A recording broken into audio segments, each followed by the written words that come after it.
Hey Scott, Brad here with your Robotron board set all finished up. I'll go over that with you here. So this is the Robotron. This is a Rev C board. Got a new battery holder with the CR2450 battery.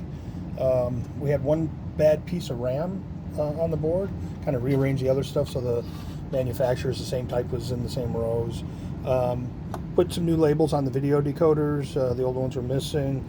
All new Molex headers with the square pins.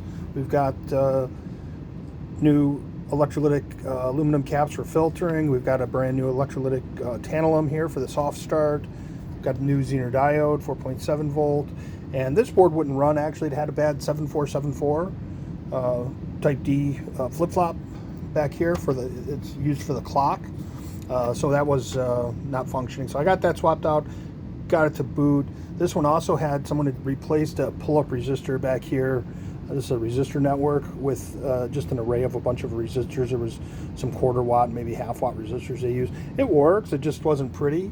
It was pretty, you know, if they did it in the field, it was pretty good fix, but I had the right part. I stocked these. So we got that swapped out, reapplied the labels on the board. ROM board back here, new ribbon cable, 2 new electrolytic for filter caps. We've got all new Molex headers. All the labels came off, got cleaned in simple green. All the pins on the EPROMs were straightened and cleaned and fixed up real nice.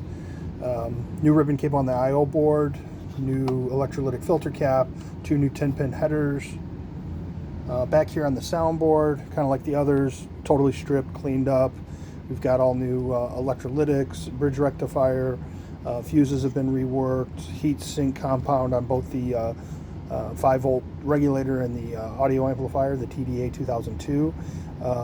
This board also had the little 2-position dip switch here. Had 2 of the pins broke off, so I have some spares, so I put a brand new one on there.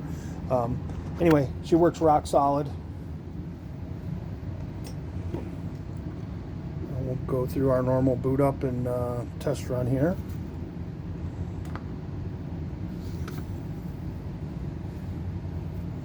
Yeah, when you boot any of these Williams boards, they do some hardware tests.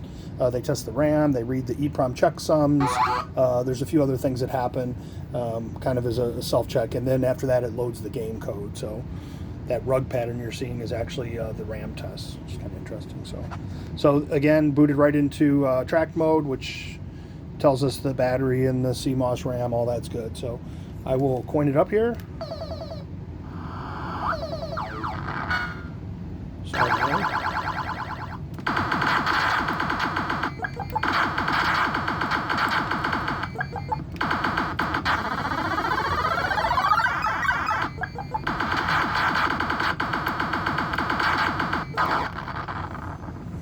So she's playing real good. I'll drop into diagnostics. All ROM's okay. No RAM errors. CMOS is good. Do some sound test. Switch test. Again, I can move the player, the fire, the coin, start, all that kind of stuff. I did test all 18 inputs on each board. Then we go through the color bars, red, green, blue, bookkeeping data, and your configuration or your settings for the game, and then back to track mode. So again, good to go. Ran at least 24 hours on the bench. I'll get it boxed up and the total coming your way.